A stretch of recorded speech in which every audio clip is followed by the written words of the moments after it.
So Joyce, when and where did you start your social work practice? Well, I finished McGill at about 1948, and I had my BA at Dalhousie in 45, and I began at the Montreal Children's Hospital, which was a professional concern in the hospital. We had we had pretty well all trained workers there.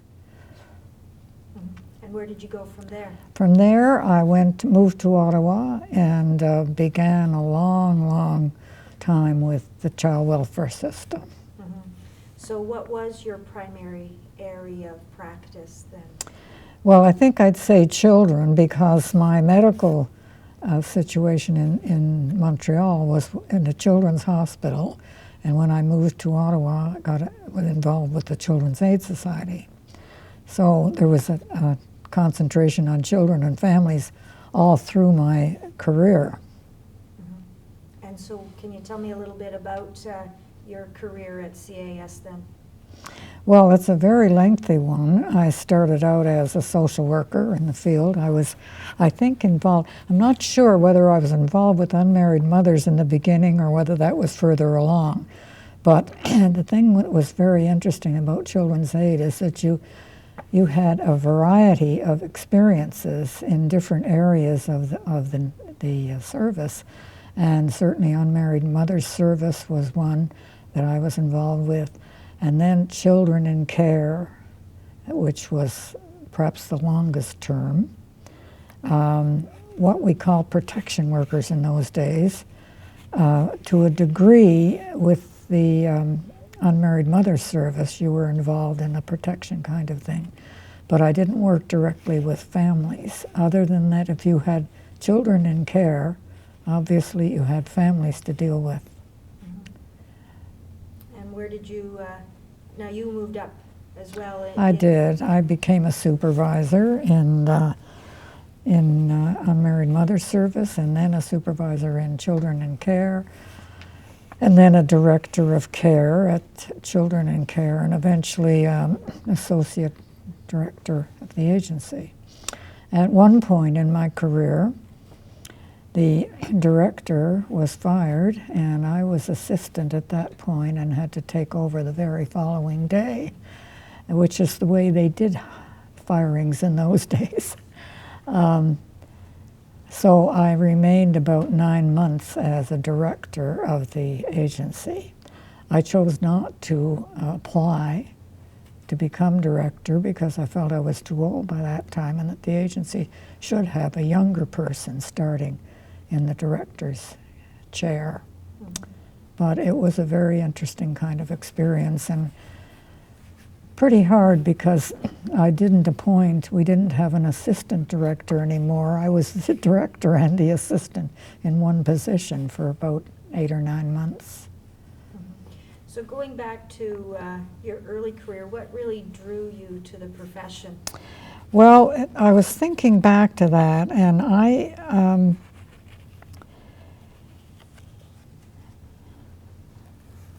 can think of a time when my mother was on the board of an orphanage. This was in Nova Scotia, Cape Breton actually. And I went to a few meetings of the board, and I got interested particularly in the situation of the children in the orphanage. Then I was also thinking of medicine at that point. Decided it was just too long. I had a brother who was in medical school, and then I thought I learned a bit about medical social work, and I thought, there's two pieces I could put together. And so when I went to McGill, my second year placement was in a medical department of the hospital. And the rest is history.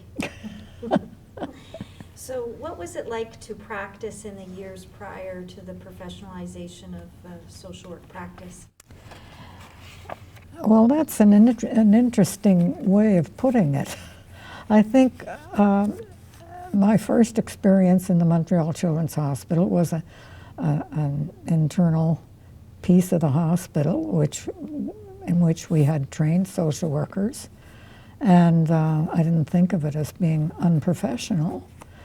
When I moved to Ottawa, I found the hospitals here had not professionalized their social service departments per se. They were what we call crutches departments, extras that would come to field.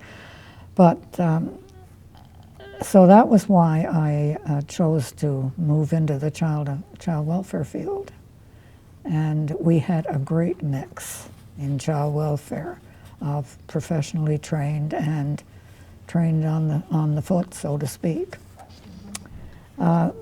With that, I felt there was pull through the years of trying to be fair in your treatment of and compensation for the trained and the untrained, and to provide good in-service training. I think that was quite a push in the department and very important in a field where you've got a mix and you've got legislation to cover and, you know, all kinds of responsibilities that were very important to the lives of young children. Mm-hmm. So is there a social work contribution or accomplishment that you are particularly proud of? Oh my. I guess one of the things that I got involved with was the beginnings of recognition of child abuse and the development of the very first registry here at the old Ottawa General Hospital when it used to be on Briere.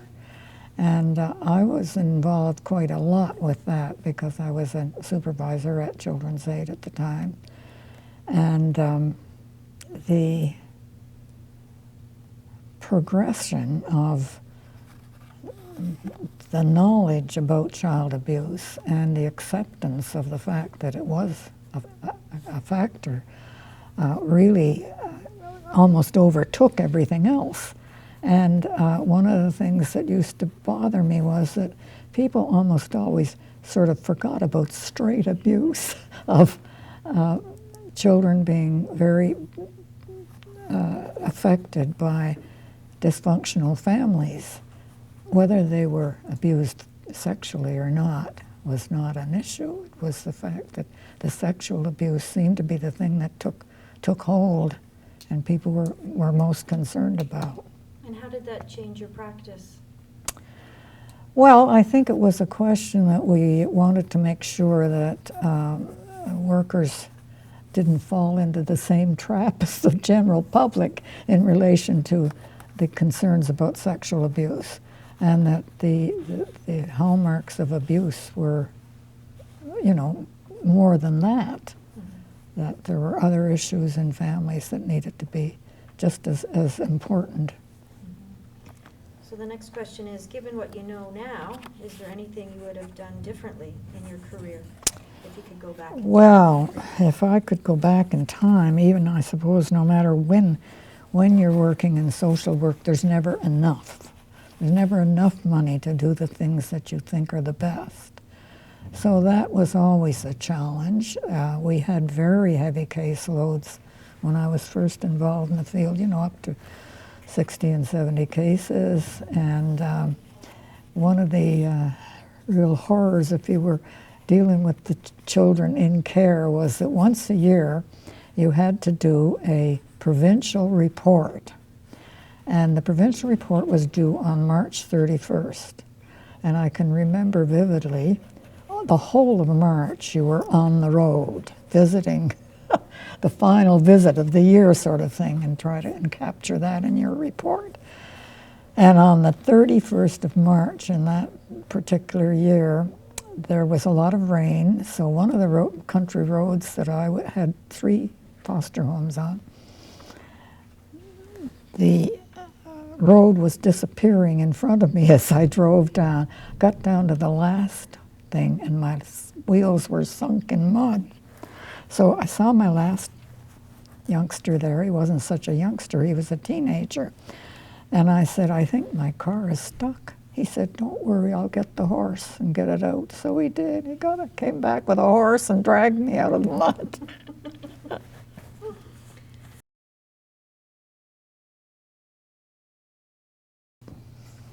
Relationships you built with the children in care. Can you tell me a little bit about that? Well, it's a very, in many ways it's difficult to describe because you really want children to relate to you and be comfortable with you and to feel protected if that's the need. But you have to be sure that you don't assume you are the parent.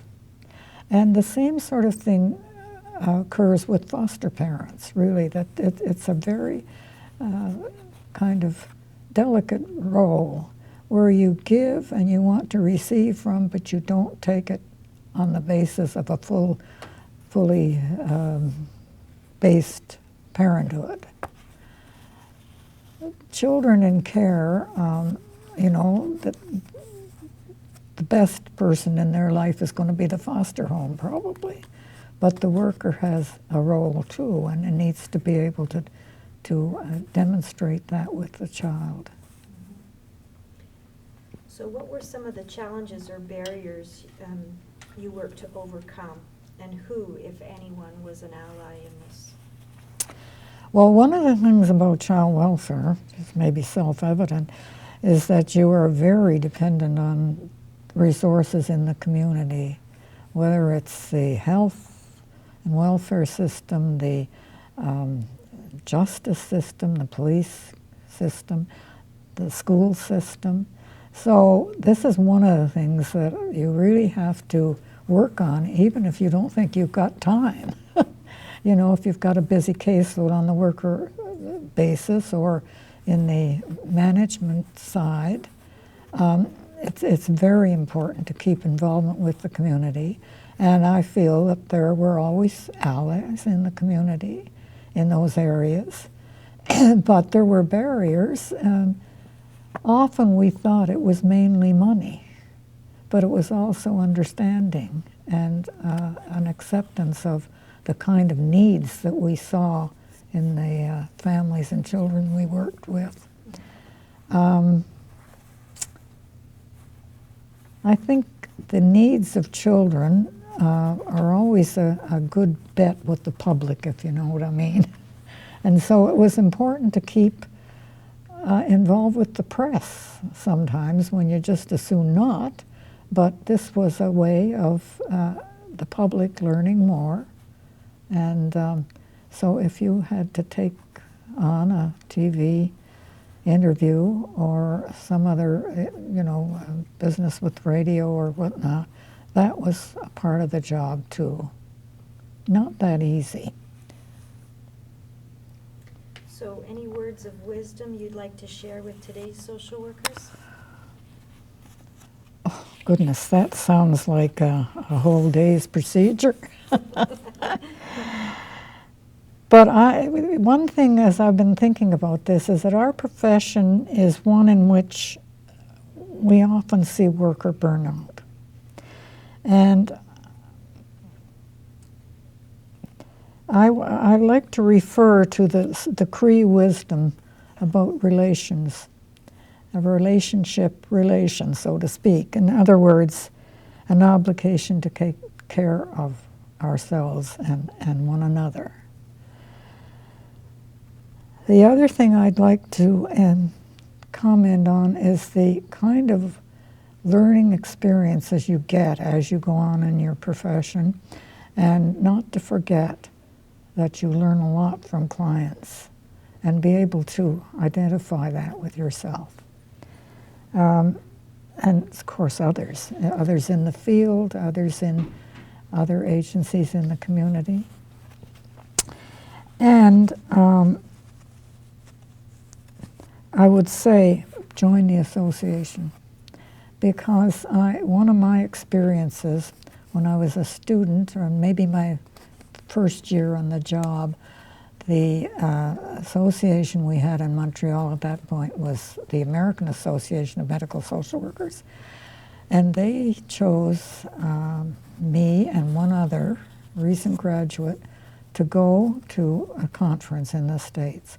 And that was it was a wonderful learning experience for me, and it really gave me a good feel about an association that, felt that kind of opportunity for a student or a recent student would be valuable, and they were prepared to put their money where their roots were.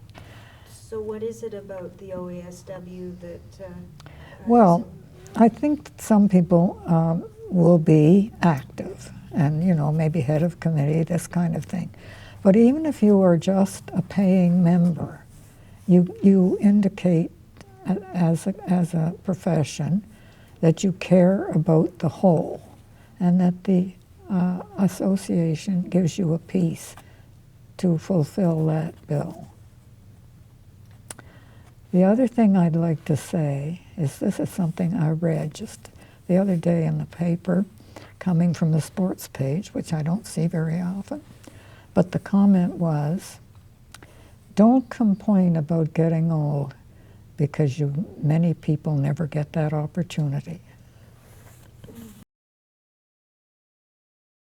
Well, one of the things I thought might be interesting for people in the current world is the terrific change in privacy laws.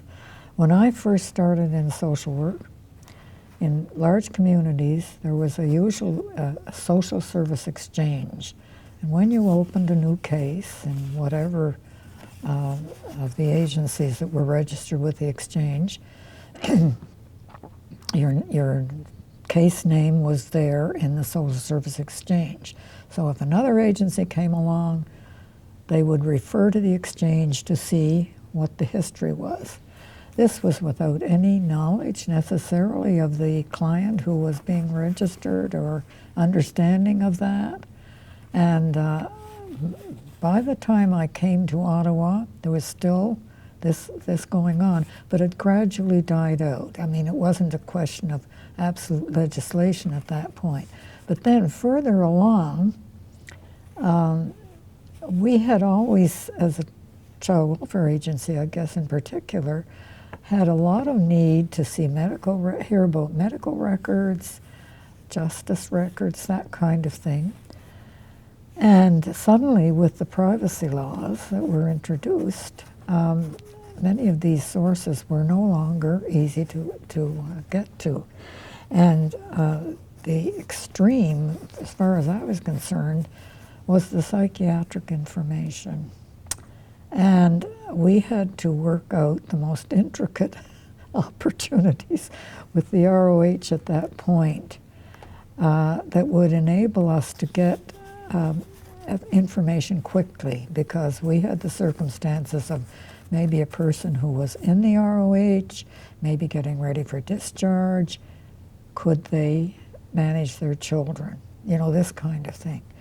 So we worked it out that we did it director to director kind of thing. A worker would have to, at that point I was associate director, would have to let me know that they were concerned from what they learned in this family, and that they needed to know from the hospital. So I would phone the director of the hospital, and we had enough trust, one to the other, that he would be able to say, it's not a good idea for this mother at this point to care for her children, or it seems all right, So those were the sorts of areas, I remember also the records at CHEO, which had been relatively freely discussed by us in various situations, and the director of records there indicated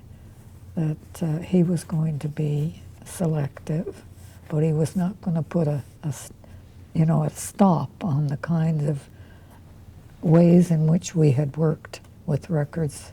I hope I haven't strewn his name in the wrong direction, but it was done with the thought of, if the need was emergent, that we needed information, that the hospital would provide. fascinating career. How many years were you then at CAS? Well, from 1950 right up till 45 years later. Wow. I stopped 4 years when I had my daughter, but after that it was steady going.